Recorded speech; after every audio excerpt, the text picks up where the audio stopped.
Yahobu, Bapak Ibu Pendeta, Sinenge, Majelis dan warga Gereja Amin, ini adalah channel YouTube Sinode Gereja Amin. Karena itu, bagi yang mencintai Gereja Amin, tontonlah, subscribe, like, dan bagikan. Gereja Amin yang tangguh, mandiri, dan peduli. Tuhan Yesus memberkati.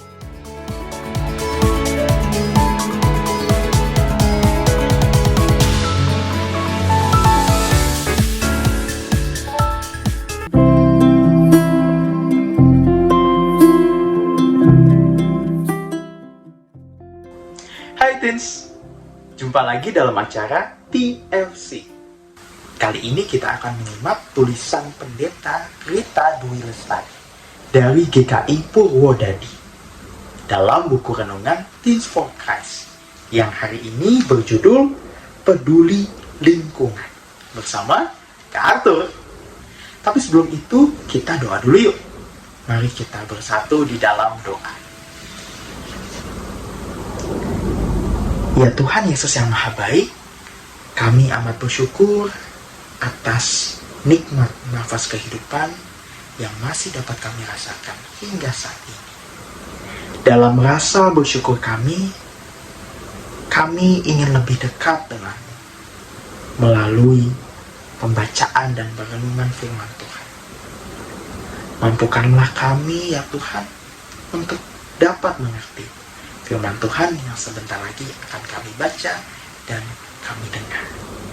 Inilah doa kami, kiranya Tuhan Yesus yang Maha Baik mau mendengarkan.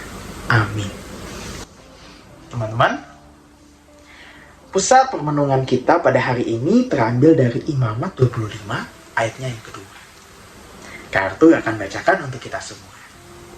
Dan jika teman-teman mau membacanya bersama-sama, boleh banget ya. Begini firman Tuhan. Apabila kamu telah masuk ke negeri yang akan kuberikan kepadamu, tanah itu harus mendapat perhentian sebagai sabat bagi Tuhan. Teman-teman, pada tahu nggak ya kalau Jepang adalah salah satu negara dengan kepedulian lingkungan yang sangat baik? Masyarakat di Jepang itu memilah-milah sampah mereka loh. Misalnya aja nih, kotak minuman bekas susu atau bekas jus. Itu nggak begitu aja mereka buang loh teman-teman. Kotak itu akan dicuci dulu supaya tidak mengundang semut. Kemudian dikeringkan, lalu dilipat, terus dikumpulkan deh dengan sampah sejenis yang dari kertas. Hal-hal semacam ini mungkin kita anggap, wah nggak praktis atau wah merepotkan sekali.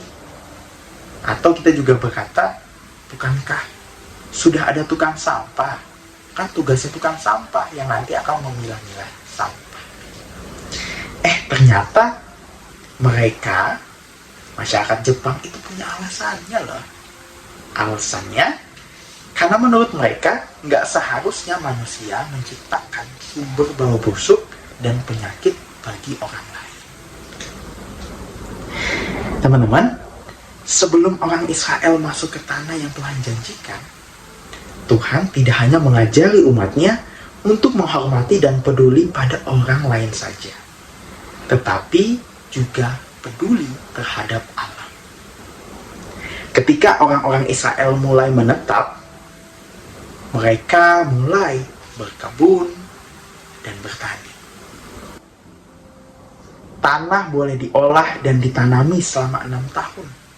Tetapi di tahun yang ke-7, itu adalah tahun perhentian. Sabat bagi tanah. Ternyata tidak hanya manusia yang mempunyai hari sabat sebagai waktu beristirahat. Tanah pun diberi kesempatan loh untuk beristirahat.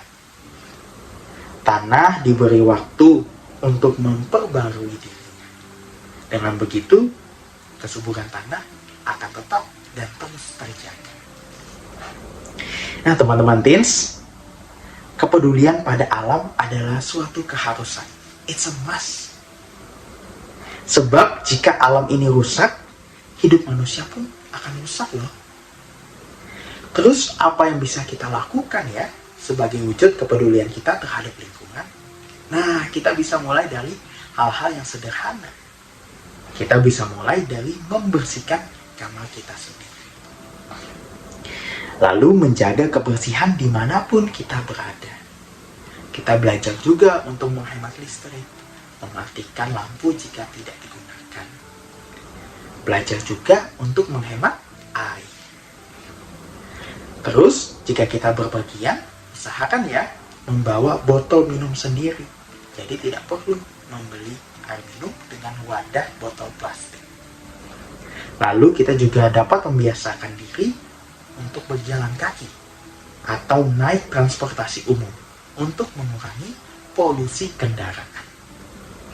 Nah teman-teman, Kak Arthur mengajak teman-teman untuk yuk kita sebarkan semangat peduli lingkungan ini dan melakukan kegiatan merawat lingkungan.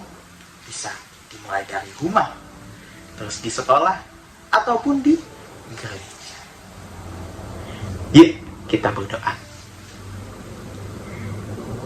Ya Tuhan yang baik, kami bersyukur karena kami disegarkan bahwa sebagai anak-anak-Mu, kami juga harus peduli terhadap alam di sekitar kami. Bukan hanya terhadap sesama kami, manusia. Tolonglah kami agar kami memiliki komitmen yang teguh ya Tuhan untuk dapat menjaga alam ini. Yang akan kami mulai dari sekitar dan sekeliling kami di tempat-tempat terdekat kami. Tolonglah kami ya Tuhan agar dapat melakukan kepedulian terhadap alam dengan baik sesuai dengan kehendak-Mu. Inilah doa kami, kiranya Tuhan yang Maha Baik memampukan kami. Amin. Demikianlah renungan kita pada hari ini teman-teman. Jangan lupa di like, di subscribe, kalau mau komen boleh juga, dan jangan lupa disebarkan juga ya, dibagikan ke teman-teman yang lain. Dadah, Tuhan Yesus memberkati.